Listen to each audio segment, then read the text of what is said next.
You are now entering Deadland. Do you have what it takes to survive the end of the world? In the zombie apocalypse, the walking dead are the least of your worries. Welcome to Deadland, the heart-pounding audio drama that pits a small group of survivors against a world gone mad. Led by Nicole Bennett, their only hope is a distant, secret government sanctuary in the Colorado mountains. But the 1,000-mile journey across the treacherous Deadlands will reveal a terrifying truth. The human cost of survival is far more dangerous than any infected horde. Every decision is a matter of life or unlife. Every stranger is a potential killer. Every breath is a privilege. Get ready for an immersive soundscape of terror and hope. Will Nicole and her group make it to the safe zone, or will they become another meal for the hungry masses? Subscribe to Deadland on Apple Podcasts, Audible, or wherever you get your audio drama fix. The dead are walking, and your journey starts now.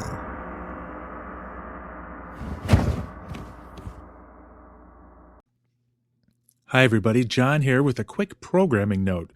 Due to some logistical problems, we were not able to deliver The Horror at Party Beach to you this week. We will be delivering that next week, and you will hear, the week after that, you will hear The Earth Dies Screaming. So this week, instead, Andy and I have recorded an episode on the new zombie film, 2026's We Bury the Dead, starring Daisy Ridley. So please enjoy that, and we will return to our regularly scheduled programming next week.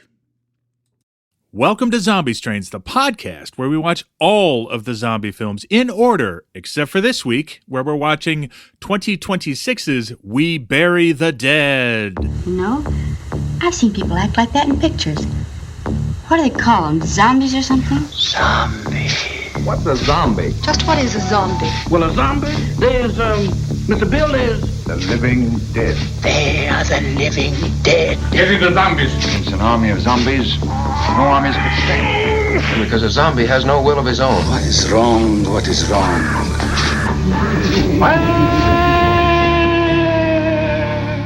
Hi, everybody. I'm John.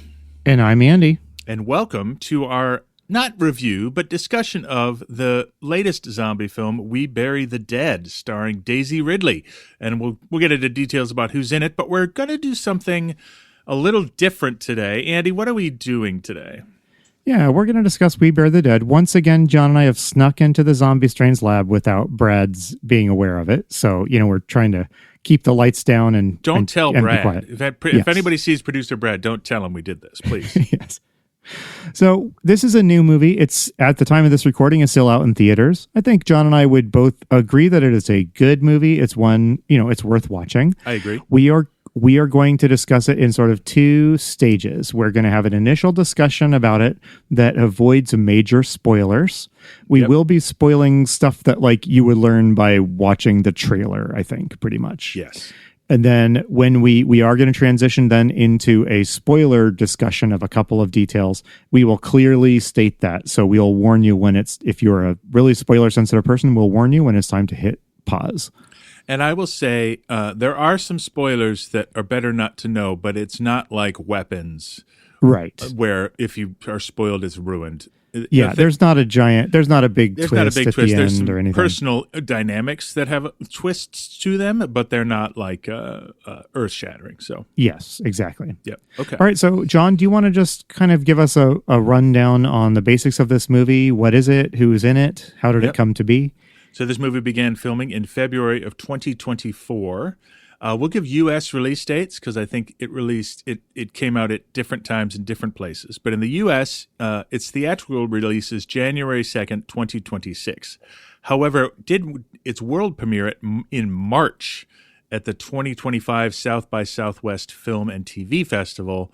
And it comes out actually in Australia and New Zealand on February 5th, 2026. So if you're from down under, you haven't seen it yet, which is bizarre because it's an Australian film. I know that seems deeply unfair. It's their movie. It does. I know it's their movie. The film was written and directed by Zach Hilditch, or perhaps he goes by Zachary. No, it's Zach. Hold on. It's Zach. I mean, with us, it would just be Zach, right? Hang on one second. I just want to see what else he's done. He has a couple of other credits. 1922, 2017 film, Transmission in 2012. And his last movie before this was 2019's Rattlesnake, which I know nothing about. So, is 1922 the Stephen King adaptation? I believe it is. Okay.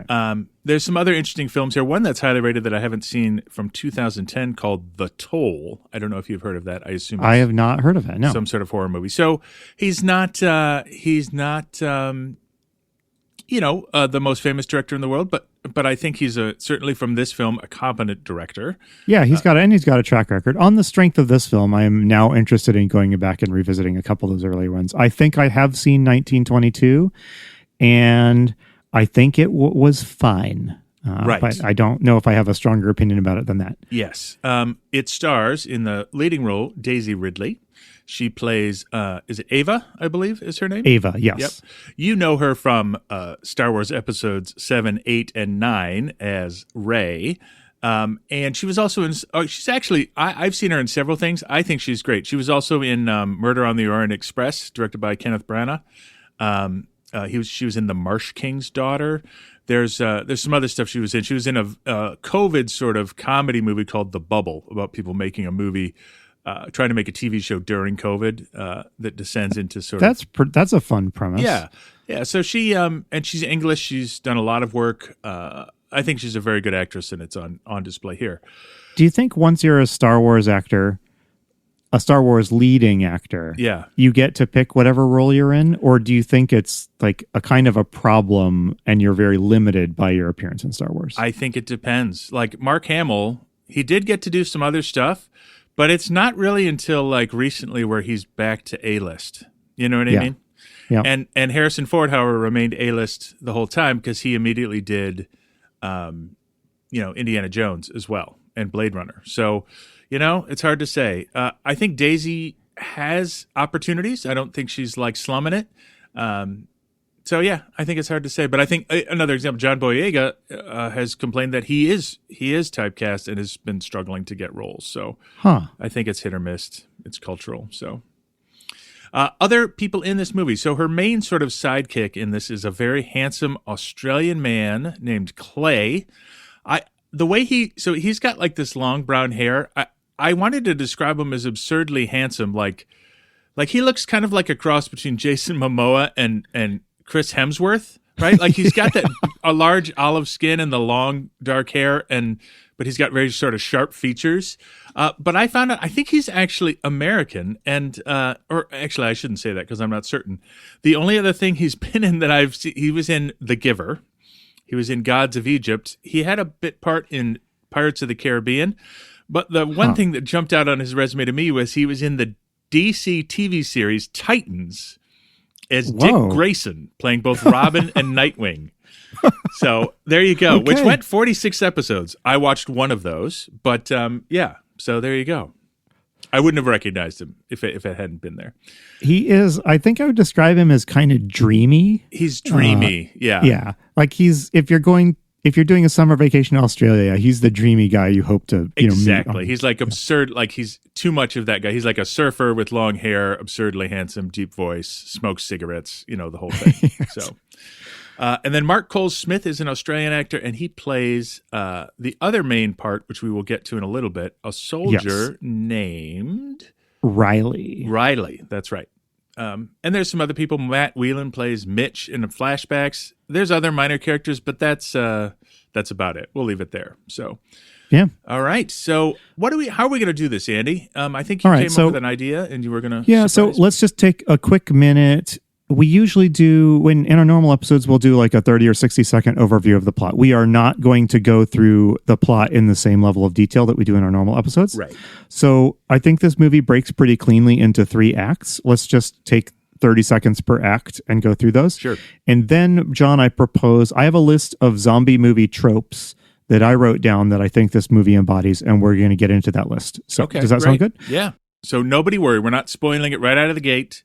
We will signal loudly when the spoilers start. So anything we mentioned in this first part, you could have found out from the trailer. So okay, the trailer is actually an interesting thing. Let's take a quick second and talk about it. Sure. So This movie was kind of divisive. If you go on Rotten Tomatoes, it's got like a pretty high critic score, but the regular Joe and Jane American moviegoer rating is like 50%-ish at the time of this recording. And I have two things to say about that. One is it's 89% critic score, which is pretty good, though there's a whole thing about how studios are jamming the tomato meter. I don't want to get into that.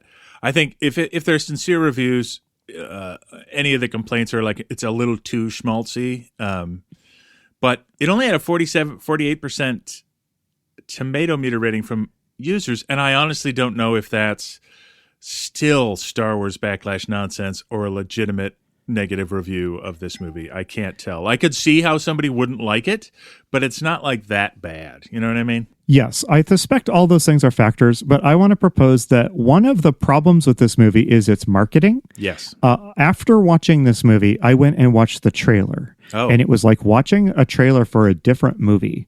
They basically, this is not a hardcore zombie action thriller. Absolutely not. This is a slow-moving personal story in which the zombies are important to the story. They're not just tacked on. But if you watch the trailer, John, they take every action-y scene in the movie is put into this trailer, and it looks like 28 Days Later, a tense horror fest. And it's like soldiers and shooting and helicopters, and that's like 10 minutes of the movie. Yes, exactly. So I think some of this might be people thinking they were getting a 28 Days Later, and instead they got something different. I agree. Yeah, I think that's correct. All right. So, hey, John, I'm just going to chart the general overarching plot of this film. This movie slots into 3 acts pretty well. In Act 1... Do we want to say the premise really quick? Just right off the jump? Yes. Why don't you say the premise and then I'll do it. Yeah, I won't do a full summary again because we're avoiding spoilers up front. But the premise is, it jumps right into it. There was a weapons test by the U.S., of course. Of course, Australians would do that. Off the coast of Tasmania that goes awry. And this device, it's an electromagnetic pulse device. Let's wave our hands a little bit about how this would work. That kills everybody on Tasmania and wipes out a town right near the blast site as if it were Hiroshima, but the rest of Tasmania is intact, but everyone's dead. However, some people, and we don't know why, return from the dead. It's not everybody, and you cannot predict when it's going to happen. So that's the premise of this movie. Yes. So it breaks into 3 acts pretty nicely. In Act 1, we meet our main character. This is a small-scale movie. There's really only a couple of important people in it. Yep. And we meet Ava. Ava is an American is she married to an Australian man, or is... No, they're both American. They're both American. All right. She's an American who has volunteered. Australia has put out the call for civilians to volunteer to basically go to Tasmania under military supervision and clean out all the bodies, because the entire population of Tasmania has died. And Daisy is here, though. Her motive is not just, I want to help out my Australian friends. Right. Her husband was on a business retreat in Tasmania at the time that this weapon went off and everyone was killed. Mm-hmm. So she is there to find out to see if she can find him or find out what happened to him. And so in this first act, we get kind of the rules of this zombie world are laid out for us. So everyone is dead in Tasmania, but it's importantly, most people died just from the shock of some sort of electromagnetic pulse switching their brains off. Correct. So they weren't torn up or shredded or blown apart. Yeah, like it's a neutron bomb kind of thing. If you remember the 80s, the fear of the neutron bomb, everybody dies, but everything's intact kind of thing. Yes. So as she goes through, doing in this corpse retrieval job, you're going to see a bunch of scenes of people who have just dropped in the middle of eating dinner or playing a game in their backyard, people watering or watching the lawn TV. And the hose is still on, Yes, exactly. So Ava is teamed up when you are on corpse disposal duty. She's teamed up with another person, and this guy is Clay. Mm-hmm. And you can sense that Clay also has some sort of reasons for being here that maybe aren't that he's not saying, and we'll find those out much later in the movie. Yep. And the two of them go about in their corpse retrieval task. Importantly, though, Ava is told right up front, her husband is down at the south end of Tasmania near the big city of Hobart, which was annihilated. And she is told right up front, you're not allowed to go down there. It's too dangerous. So she's, maybe if you, in weeks or months after we've cleared the area up here in the north, maybe then you can go down. Right. So you can tell already that's not going to sit well with her. And it's not a big surprise that she's going to try to find a way to get down to find her husband. Right. And the city of Hobart, the reason given is Hobart is still on fire. So John, why does she want to meet her husband if he's just dead? Like, can you tell us a little bit about the twist here? This happens in the trailer of the film, also right in the first scene. The people who are on corpse recovery duty learn that sometimes people come back. So the premise here is that Ava has come to Tasmania in case her husband returns from the dead. Yes. Clearly nervously hoping that might be the case, right? Correct. So that goes on for a little while, and we just sort of see how this works. They clear out a bunch of houses. We learn about this stuff. We meet a couple of the undead, and we'll talk in more detail about the zombies in a minute. Mm-hmm. So the second act of the movie, I'll let you go watch the movie and see how this happens. But she winds up traveling with Clay on their own across Tasmania on an unsanctioned road trip to go find the place where her husband was when the disaster hits. Correct. And then that takes up the bulk of the movie. This part of the movie is probably the closest to what you're expecting if you are looking for just a kind of a standard zombie movie. And then the final act is sort of the resolution. She does reach the place where her husband died. And that's where kind of some of her personal drama and storyline gets wrapped up in the end. So That's as much detail as I want to go in on the plot. And there's a lot of little, again, there's no huge twists in this movie, but there's a lot of little kind of good moments that you'll want to see for yourself. Yeah, I agree completely. So, John, I have a couple of tropes I've identified that we can talk about without spoiling anything significant. All right. And one of them I already mentioned, that this is a small-scale zombie movie with a really limited cast. Yep. This is what I would call a really human scale. And it reminded me, John, of just in our podcast, the zombie movies we watched in like the 1930s tended to be an incredibly small-scale drama that weren't really, these movies didn't have the big cast that you'd find in like The Walking Dead or something where you have lots of personalities with lots of agendas and stuff like that. Instead, it's really just a couple of people working out their traumas and mistakes and bad choices. Yeah. Any thoughts on that? It's not unlike The Girl with All the Gifts, but the scale is even smaller.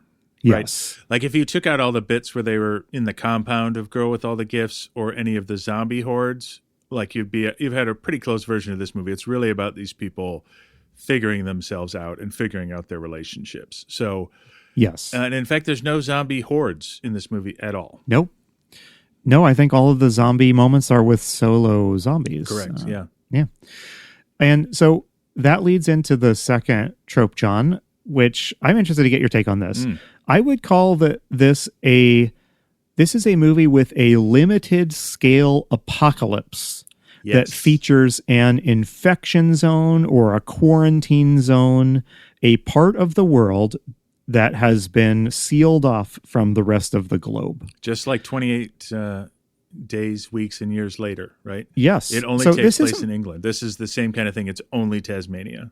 Yeah. So, when you think about zombie movies, on one end of the spectrum, there are these movies where there's nothing global about it all. There's like a couple of people and a couple zombies in deep in the Caribbean. Right. And that's the extent of it. Yeah. On the other end, you have your like World War Z's and Walking Dead's where the whole world has been destroyed. Yeah, Day of the Dead, even Dawn of the Dead is like that. The whole world is gone. Yeah. And less commonly, but it is definitely a thing, are these movies where a specific part of the world has been quarantined off. And I always think that this adds just an interesting setting element to these stories. Yeah, and I wonder if part of that is maybe people are tired of overall apocalypse movies, and it's maybe The Walking Dead just wore everybody out from that. I don't know, but now if you want to work with these tropes, you have to sort of create a MacGuffin that keeps it from being everywhere all the time. I mean, we'll see what other movies come out,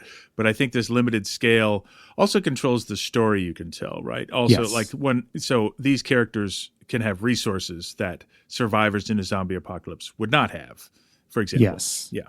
I also think it forces it means that if you're in the infection zone, you are quite possibly choosing to be there. Yes. Because you have something you need or want to do. So it eliminates in the sort of innocent bystander almost, right? Yes. So in your Walking Deads, where the whole world is dead, you don't have a choice to be in this apocalyptic world. But in a limited scale apocalypse, one of two things is probably the case. One is you were caught in this zone, like in 28 Days Later. Right. And you probably want to escape. In fact, I think in 28 Days Later, they are hoping to be rescued and airlifted out of the infection zone. And so that's an obvious plot motivator. But a number of these movies also feature people who really ought to be staying safely at home, deciding to go into the most dangerous region in the world for some sort of driving plot. And I think the question of like what would be so important to you that you're going into a zombie infection zone to resolve it. I mean that's a pretty good question. That question creates some pretty cool answers, I think, sometimes as far as character motivation goes. Yeah, and in Act 1 we see this is not a spoiler because it's not. I hope it's not any of the major characters. Some volunteers drop out almost immediately when they see what's happening. Yes. All right, so John, I have a couple questions about this. I've just been thinking back. So what might you say is like the text of the limited scale apocalypse movie? I'm trying to think. And I'm not, this isn't a trick question. I'm just curious what springs to mind. I have an answer that I'll share, but I don't know. Maybe I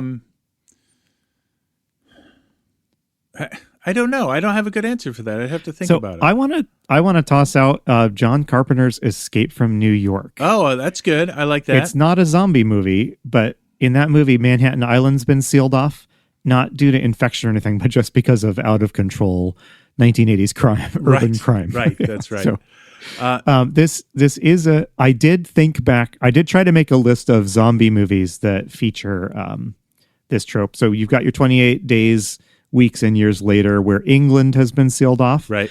Although at least 28 Weeks Later suggests that the infection at least temporarily got out of England. Yes, I think. But you get in 28 Years Later. Sorry, spoiler. There's foreigners who who show up there that make it very clear that the rest of the world is going on as normal, and you've been quarantined. Yes. Have you seen Train to Busan or its sequel, John? No, I haven't, and that's on my list. Okay, in that movie, I think in the sequel, we learn that the whole Korean peninsula has been quarantined for the same reason. Okay. Of the movies we've watched in this podcast, John, historically, are there any that you would say predict this trope? I have one in mind. I have one in mind too, and I'm not sure if it works. I'm going to say Revolt of the Zombies, which is very early. Okay. But it's a limited scale, but it is the entire area in which it takes place. Everyone is getting turned into a zombie, and the death of the zombie master sort of releases them. So it's a small scale apocalypse. So the world doesn't end. The world does become covered in zombies for a brief time. So that's a good one. That's earlier than I had thought. I had landed on The Man with the Atom Brain. That's also a good one. Because that was, I think, our first movie where we actually saw like a national military force like sealing off a town. Yes, that's true. To contain the threat. And I was going to say Invisible Invaders, which immediately followed, I believe. I know Brad's not here to get me right on the order, but that one is worldwide, I think.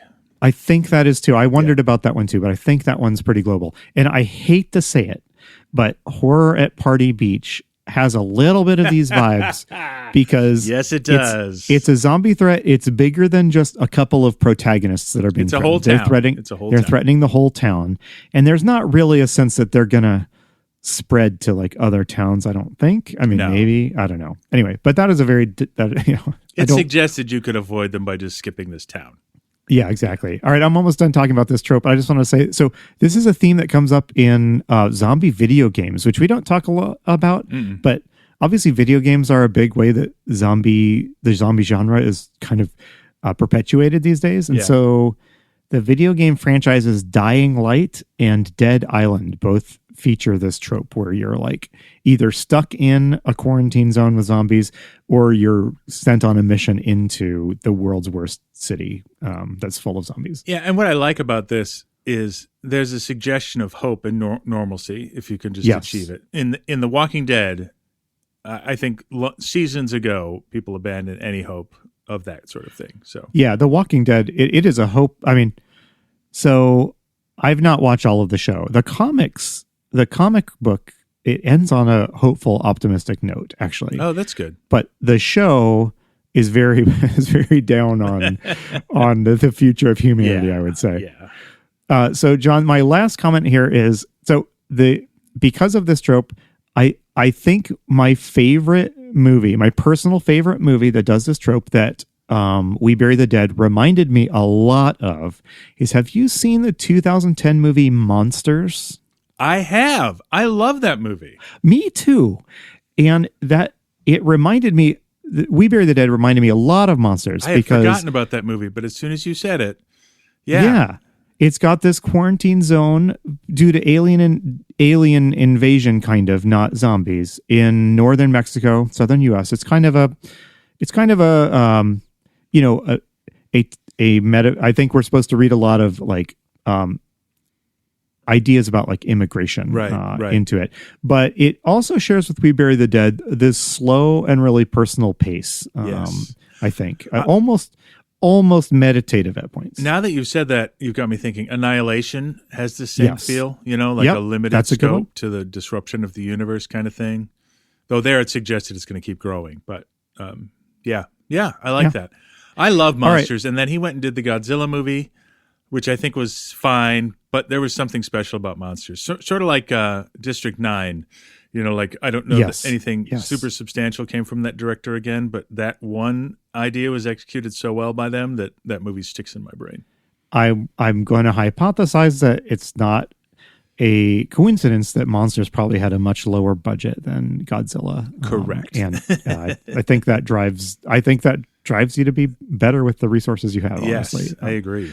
Okay, moving on to a couple more tropes, John. So we have a trope we have not yet seen in our Zombie Strains movies, but that is pretty common today. It is the apocalyptic road trip. Yes, I've been waiting for one. I was excited when I saw what was happening in this movie. I was like, it's a road trip. Andy will be so excited because you brought up road trips in other contexts before. Yeah.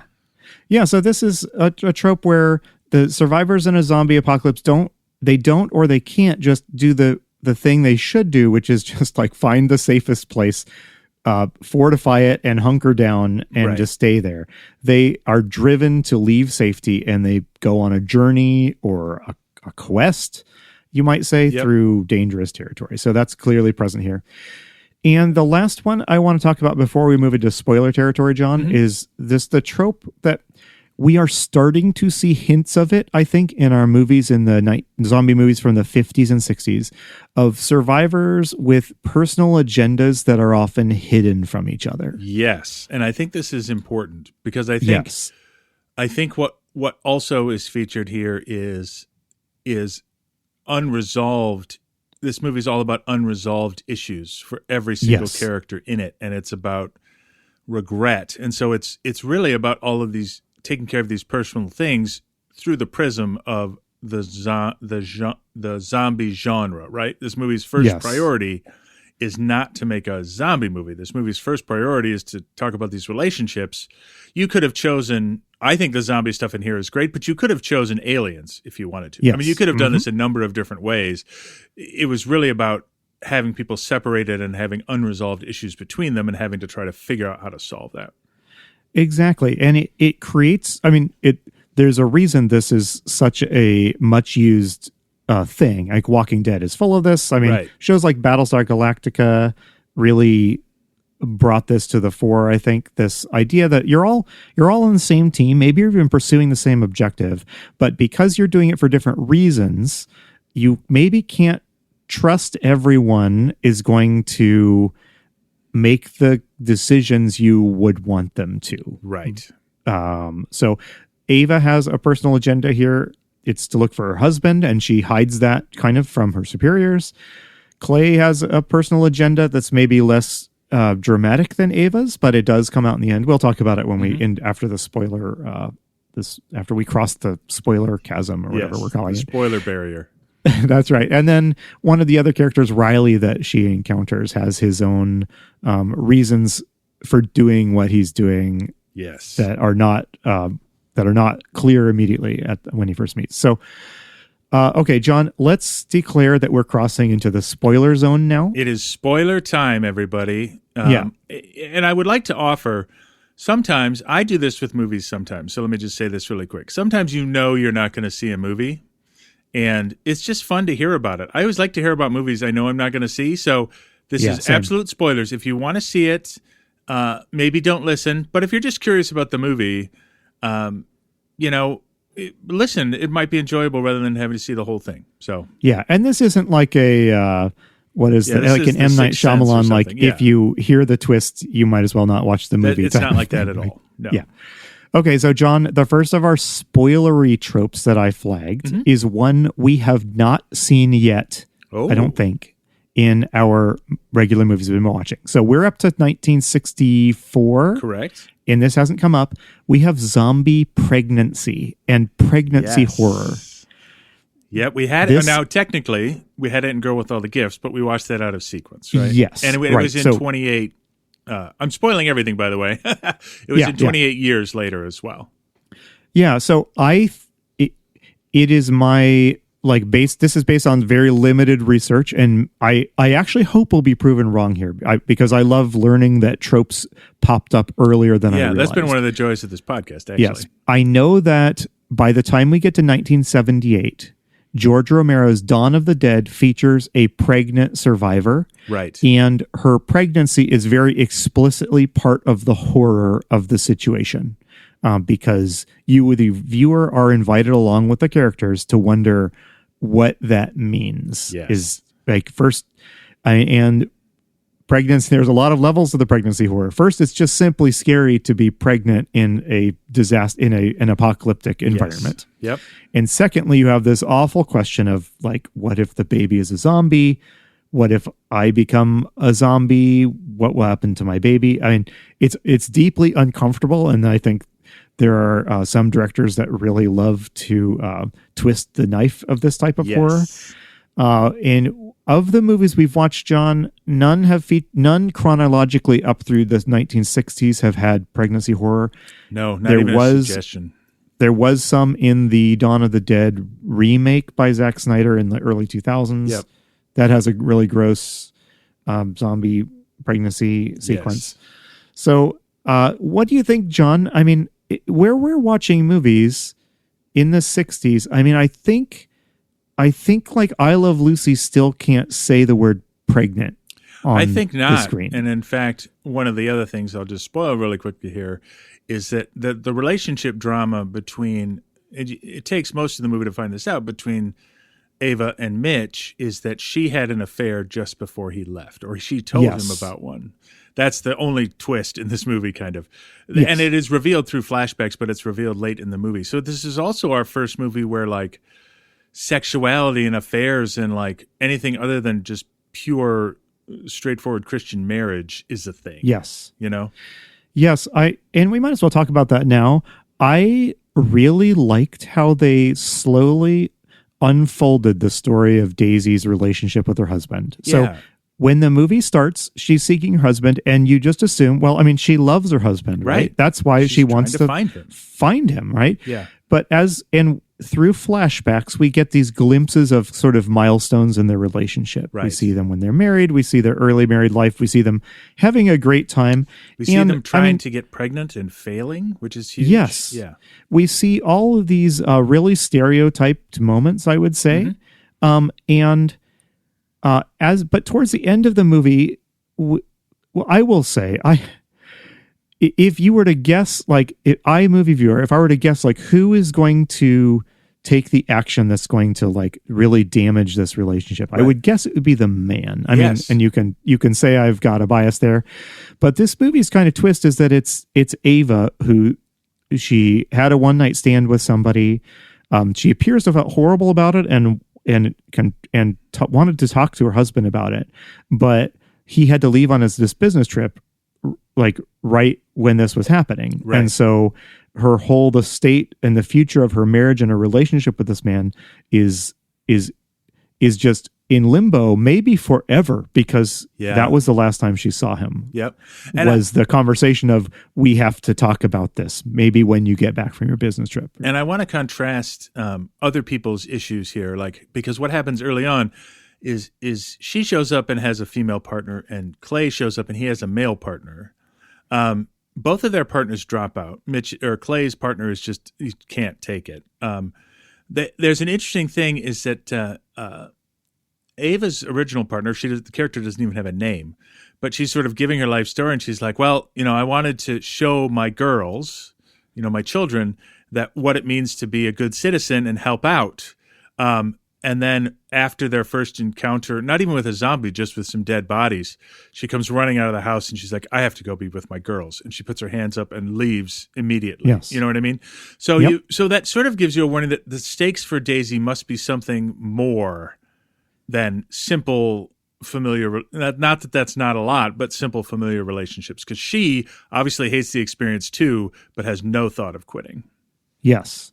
And we're going to talk about that in a little bit more detail in a minute when we talk about like how these zombies work, because it's actually important, quite connected to the way Daisy's story unfolds. Right.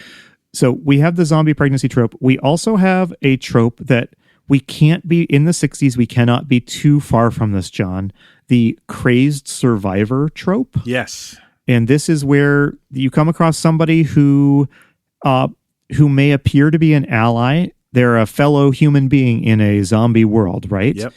And they maybe even look normal, but it turns out that they have cracked under the strain of this. And in We Bury the Dead, this character is the soldier Riley. Yes. Who initially turns up. I mean, there's always a little bit of menace about him, I would say. But, yeah, I think if I have one complaint about his performance, it's that I never for a second thought he wasn't crazy. Right, yes. Like I as soon as I saw him, he's got this sort of jittery look to him, and I think that was intentional. I just don't know. Like I maybe would have dragged it out a little bit. Yeah, I agree. I mean, in the movie, he's got a gun, and I don't think Daisy feels like she has much of a choice. But she encounters this soldier who's inexplicably down in the infection zone all by himself. Yes, and you don't realize this at first. Like he saves Riley and Clay from a zombie. He shoots a zombie.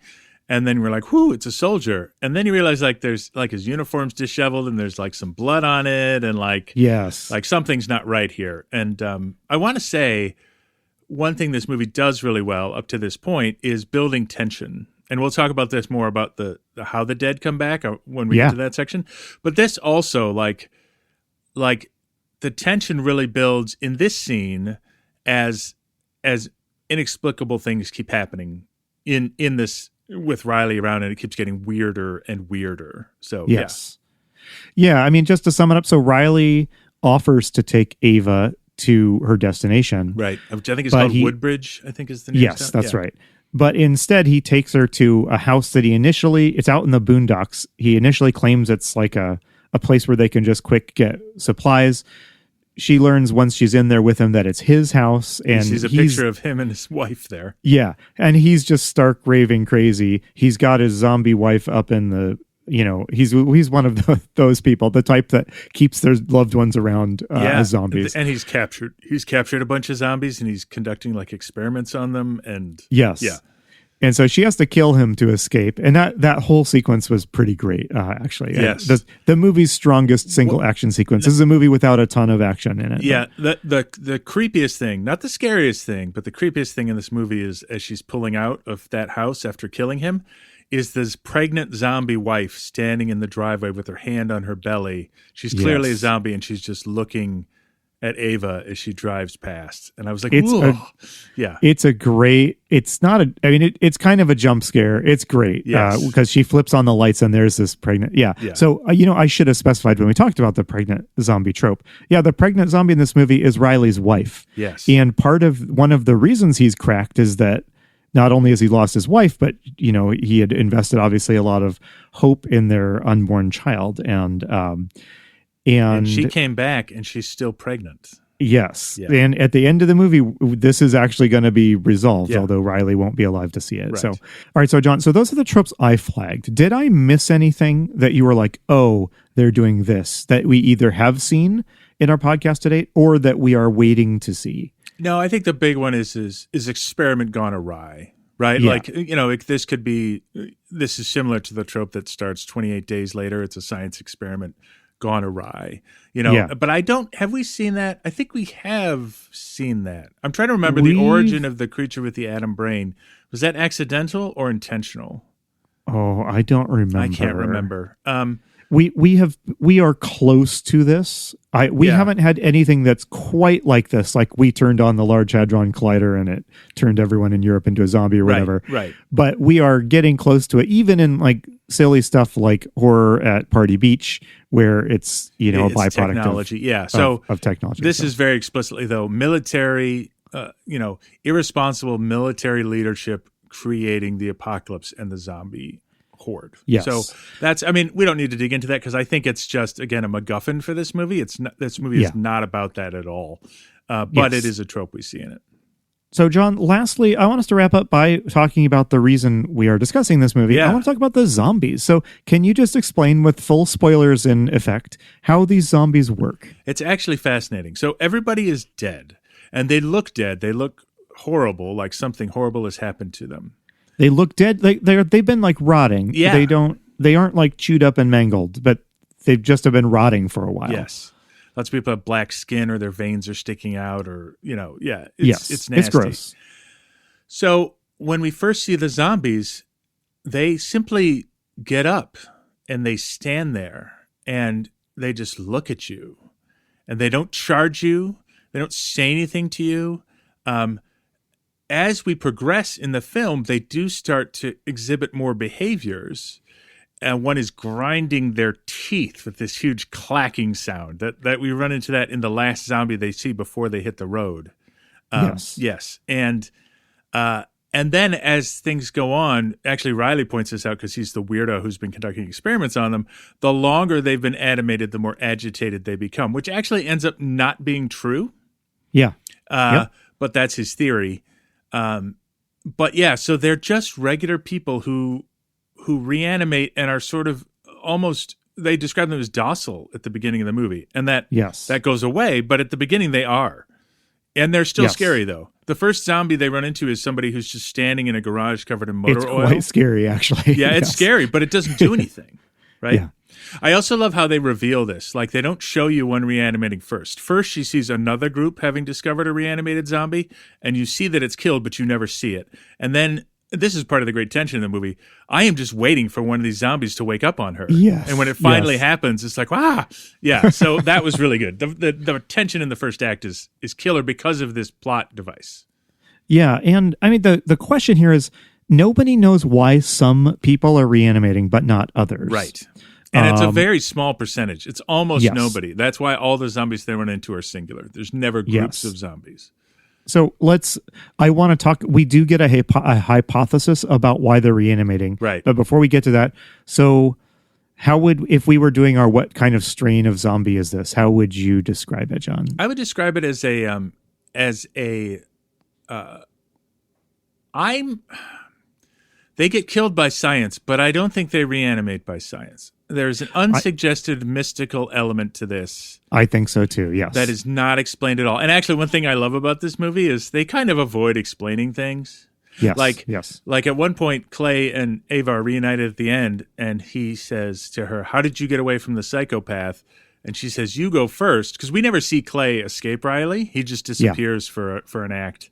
But then they just pan away. Like, why bother explained how Riley got away? You know? Yeah. That reminds me of, I think it's Star Trek First Contact, but it's one of the Next Generation movies. They're like, "Worf, aren't you usually at DS9? How did you get here?" And he says, "Well, I was temporarily assigned to the," and then the camera pans away to a different conversation. Like at some point we're just like, we don't really care how you escape the psychopath. We've seen all the escaping of psychopaths we need to in a lifetime in The Walking Dead. So just, he escaped and we don't really care.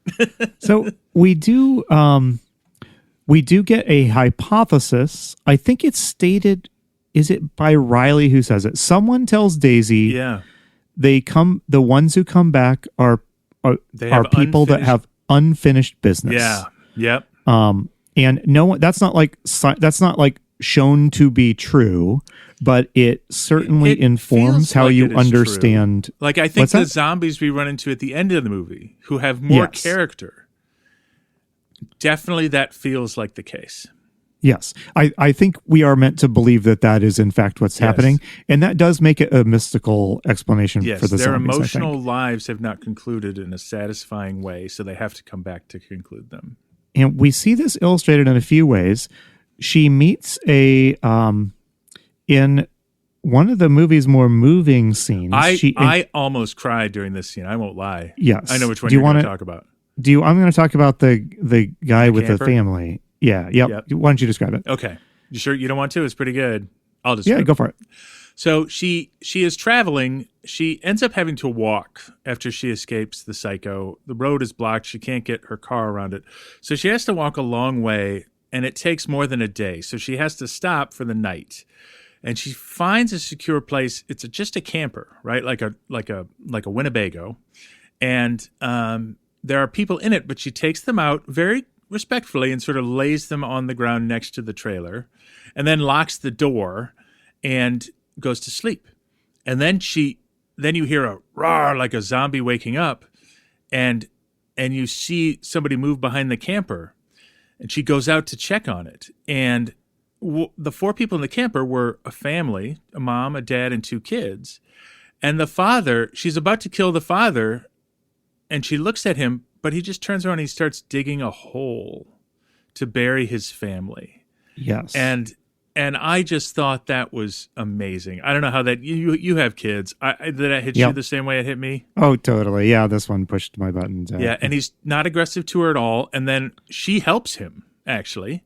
Yes. They bury the family, and before it's covered over, he sits on the edge of it, and she hits him with a shovel, and he falls in, and then she buries him too. And that was probably the best part of the movie for me. Yes, I agree. So again, these zombies are complicated. Yes. Are complicated. Even in death, we're complicated. I think that's one. Actually, do you mind if I dive in here for a second? Please, yeah. Because one of the things about zombies is same as stormtroopers, right? Like you can kill them and they become good vehicles for action film because they're fodder, because they have no character, they have no essence, they have no personality. And this movie is saying, even in death, human beings are complicated. Yes. Yeah. So this movie is certainly not the first movie to do it, but it leans heavily into humanizing the zombies. Yes. Yep. In the opening act, they're going through people's houses, hauling out corpses.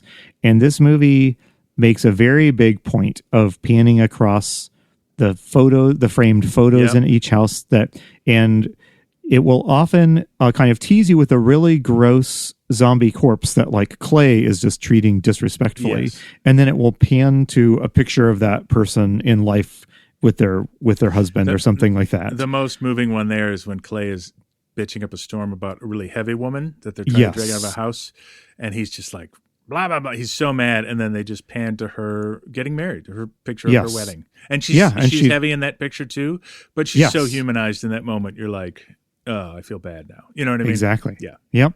I mean, but so the real gut punch though of this for me, of this being the reason that zombies come back. Yes. Is that when Ava, when she reaches the corporate retreat where her husband was at, right, she finds and this is the end of the movie, she finds his corpse and he has not come back. Right. So what does that mean, John? Well, she shouts at him. This is probably her most emotional moment. She's like, are you just going to sit there and leave me with this whole mess? You know what I mean? Because she's the one who has unresolved issues. Yes. He has moved on. I think if he came back from his trip, he would have left. He was going to leave her. He was done with her. She, and I think it's kind of cruel in a way. Like, we don't know their relationship, but we know they got married. They both want kids and they can't have them, but they're still young enough to have them. So she finds out he has an affair. Well, he's there probably because he's angry, but you get the sense that if he wanted to come back and sort this issue out based on the family man we've just seen bury his family, right? Then he would animate and do that. And he doesn't. Yeah, exactly. He doesn't. For him, there isn't any unresolved business. It's Ava who has the unresolved issues that have driven her. And let's talk about how this movie ends then, John. We need to wrap this discussion up. Yeah. But I want to say, because this is a hopeful movie. It is. There is, horror about this sort of thing, can live all anywhere on the spectrum of like nihilism to hope. Yes. And this one is definitely leaning in the hope direction. So can you just describe how it ends? Yeah, can I talk about one more thing about that before we Please. get there? So yep. As we mentioned, the fear in this movie is really tension building. It is so tense as they're going through these houses that have no electricity with flashlights and trying to find bodies. And you are worried that one of them is going to wake up. And it is really tense. And there's a lot of tension that actually near the end, she finds a bus wreck and a zombie actually tries to sneak up on her. And is the only real fast zombie chasing you moment in the movie. All the rest of the zombies, she actually runs into a couple others, but they're dumb and she dispatches them with ease. This one actually chases her. And when we got to this point, I'm like, oh, thank God, this is familiar. Right? All the I didn't know what was going to happen. I didn't know who was going to reanimate. I didn't know what was she going to find when she found her husband. But this guy, I'm like, well, this is safe ground. I've seen this a million times. You know what I mean? I mean, I don't want to say that was a bad scene. No. But that also is not a scene I would list in this movie's top 5 Absolutely most not. tense But it was just like, oh, whew, this is a zombie movie. Yeah, exactly. All right, so tell us how it wraps up, and then let's wrap up our discussion, John. So Clay and her burn her husband in a boat. They take him to the... Actually, can I just say one thing? There's a weird... moment of screwball comedy where they're carrying the husband down to the shore to push him out on a boat and set him on fire, and they've both been drinking through the night, and Clay throws up on the husband. and it was like, Jesus, it's her moment it's weird. It's a weird placement of comedy because this is generally a very serious movie. Speaking of which, so they are driving back from, they get a car. They're just going to drive back to where they're supposed to be. Emotionally, this is over for Ava, we think. And then in the middle of the road is a zombie standing there. And in fact, Clay goes, "Your move, Ginger." Like he's going to run her over or something. But then who is it, Andy? It is Riley's zombie wife. Yes. And what is different about her? She is no longer pregnant. Right. Although there's a lot of blood and stuff like that suggests that she has given birth. Yes. And she just wanders off.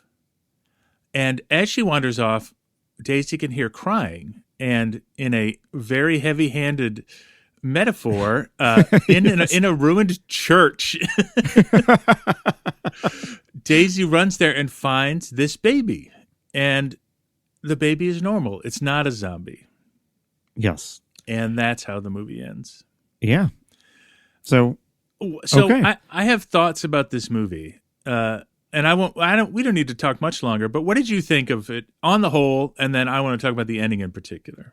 Yeah. So I really like this movie. Yep. I don't think it's a one of the great zombie films of all time, No. but this is a really well-told story. It knows what it's trying to say, and it doesn't step outside. There's not a lot of waste. Yeah, exactly. It's a tight film. And actually, early on, there's a wonderful scene that is an echo later, which this movie does a lot, which most movies do, where she's flown to the island And she's the woman she talks to first on the plane says to her, I hear some of them come back. And we realize that's why this woman has come. And they find her son, and he isn't animated, and she just breaks down. Yes. Yeah. Basically saying, I just needed 5 minutes to tell you how much I loved you. You know what I mean? Yes. Yes. I mean, this is a film that is asking, like, a good number of films and books have asked, if you have something to say to the people around you, you should say it now. Yeah. Don't wait, right? Yes. Because you never know when is the last time you'll have a chance to say that to the person, So I don't think I needed the baby ending. That felt a little ham-fisted. I didn't hate it. And I liked that the zombie mom's, I mean, that was her unresolved business. Yes. I mean, and having given birth, she can just fade off and decay or whatever fate awaits her. Yeah. I don't think I needed that though for this movie to work for me. It had already worked great for me. I think it was one step too many. Like what you want to do, like what this movie does, and what a lot of art does, right, is that it creates echoes, right? It presents something and then reframes it later. So, when we first meet Riley, we realize he's a psycho because he shot a zombie, but it's not dead, and he slowly kills it by stabbing it in the neck. And that's echoed by Ava doing the same thing to him later, right? Yes. And Ava can't get pregnant. I didn't actually catch that mirror, but you're totally right. But Ava's pregnancy and their struggles are echoed by this here. So this presents an opportunity of resolution for Ava. Yes. But I don't feel like it was earned that actually having a baby. I think just having the pregnant zombie as an echo of her own struggles with fertility was enough, and I think the baby was too much. So if I were to, the reason it's not great to me is that, and Riley's character is psycho from moment one, and I think that could have been that bit almost doesn't work, but it does work, right? Yes, and it almost didn't because of he's not a bad actor, but they've asked him to be a psycho from frame one, and I don't know. I think that you could have made a different choice there, I guess. Agreed. There's one thing we didn't talk about. Mm-hmm. Just at one point they pass Hobart, which is Tasmania's biggest city. Yes. And Tasmania, by the way, it's pretty. I mean, there's like 500,000 people on the entire island. Yeah. So, can I say the other thing is I don't see a world in which a military government allows,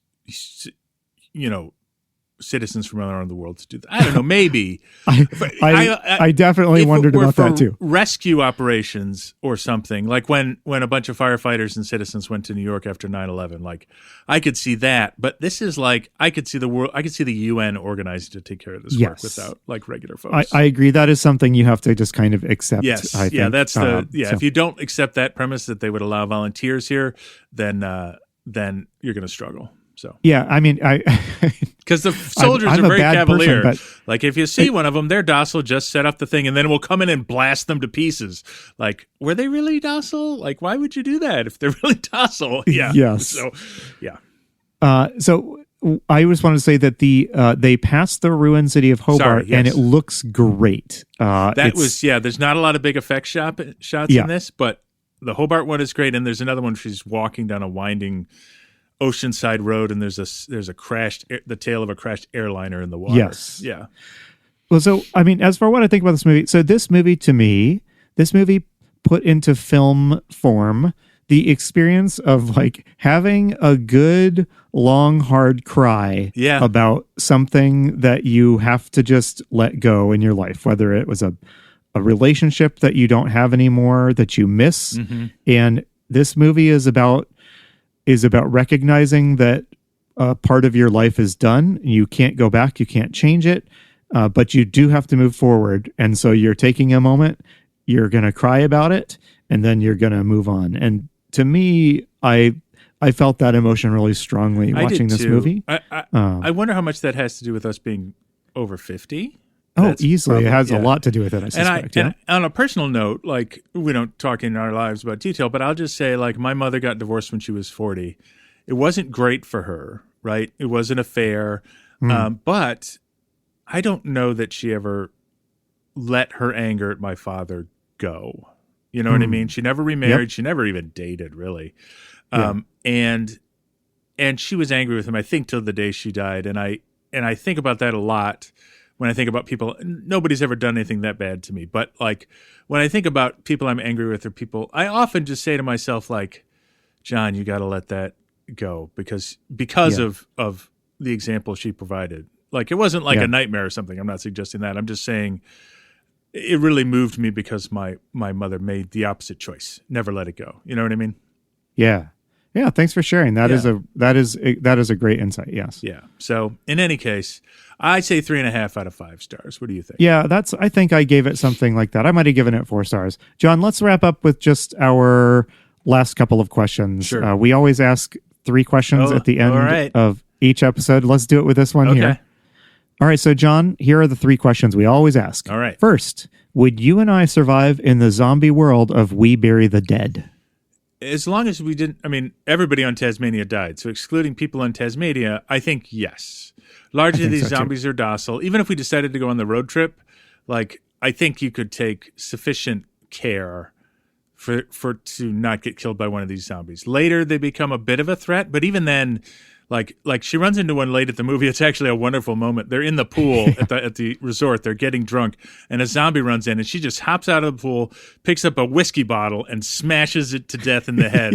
And your face is like completely fierce, and like Clay's like, whoa, whoa, whoa, settle down. Like, so like if Daisy Ridley can kill a zombie with a whiskey bottle, I think we could do it, even at our advanced age. So I think so too. Yes. Yeah. All right. Second question, John. Is this a zombie movie or is this a movie with zombies? I think it's a movie with zombies. It's not really about the zombies. It's about the humans and the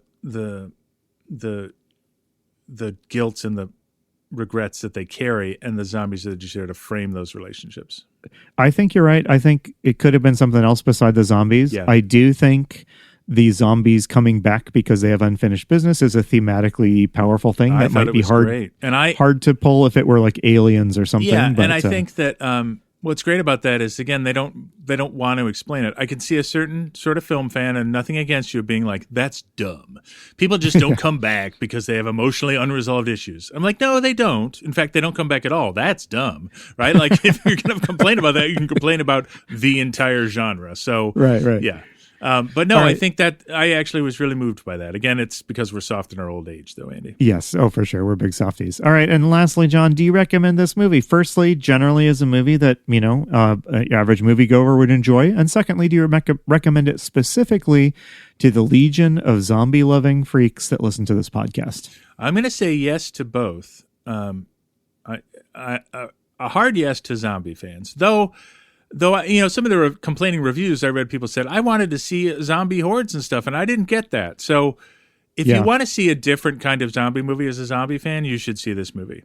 Now, I have a caveat to my regular movie answer, which is and maybe this is why this movie isn't a bigger hit. I don't know. Maybe it will be. But the kind of person who has to enjoy this movie, has to enjoy movies about relationships, right? Because that's the core thing here. And you have to enjoy really tense horror movies, because I think the tension in the beginning of this movie is palpable.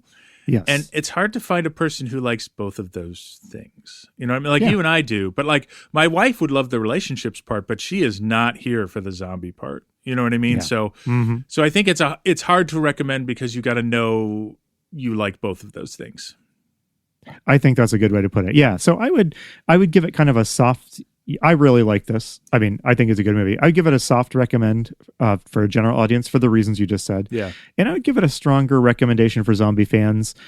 It doesn't, not if you are looking for a Zack Snyder's Dawn of the Dead type of zombie movie. However, it does, I wouldn't say that this like reinvents the zombie or anything like that, but it is just a little different treatment of a very familiar, our very familiar zombie tropes. It is a little bit different. And when you have hundreds and hundreds of zombie movies, even small little tweaks to the formula, I think tend to stand out and are fun. And so. We're in our post, we're post our 4 pillars, right? Like we could go through the 4 pillars here, but I think one thing we're learning about later movies is those pillars those pillars are designed for a very specific time in zombie moviedom, sort of like 1978 to 2000, and that maybe 2010. And then after a certain point, this genre is taking off and people are using it like they use, I don't know, action movies to explore different things. Yes. And horror's always been good at that, actually. I mean, I'd like to give props to horror. Oh, for sure. You know, like, just one last thought. One of the things I like, we talked about this book, Scream With Me, which again is political, and we're not going to get into the politics of it, but one of the things she says in it that I really like, I read a bit this morning, is people often conflate horror with pornography. And the reason she says, I think was really insightful, is not because they are depraved or something. It's because both things make you feel feelings in your body very viscerally, right? Yes. And you have a physical reaction to them in a way you don't to, say, romantic comedies, right? And so I forget what point I was going to make with that, but that's the gift of horror, right? Is it creates this visceral. You are raw and vulnerable after the tension of the first act of this movie, and then the relationship stuff hits harder because of that, I guess is what I'm saying. Agreed. Yeah, that's a great way to put it. Yeah. All right, John, will you want to sign us off? All right, everybody, remember, don't tell producer Brad that we were here, and next week we're going to be watching and talking about The Horror at Party Beach. Thanks, everybody. Talk to you soon. You've been listening to Zombie Strains. We'll be back next episode to talk about another zombie movie. If you enjoyed our podcast, please take a moment to rate us in your podcast app of choice. Tell a friend. Follow us on Instagram at zombiestrains. All of this helps like-minded people find the show. See you next time.